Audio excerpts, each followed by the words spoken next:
Inni jaalataan nimi. Yeah. Hedduu jaalataan nimi. Yeah. Hinduutaaf himi. Yeah. Hin wareegamtaaf. Hin wareegamaaf yaa. Isii malee jiraachuu hin dandeessu. Akiid. Hedduu jaalatta. Akiid.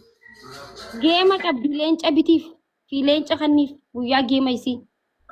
Gizee san Oromoon hundi ahaa bakka mucaan kun jaanii yookiin si barbaanna yookiin dammoo jiraan biree. Bakka taadhare. Amma osoo waan maallaqaan dhufutaa. Lubbuu namni ati nama lubbuu kan kee balleessu yoo ta'u ta'e waan gatii leenca sitti ulfaatu nama jaallatuuf leenca kanniif guyyaa geema isii. Laala dhageeffadhu maaki. Leenca nin kennaaf.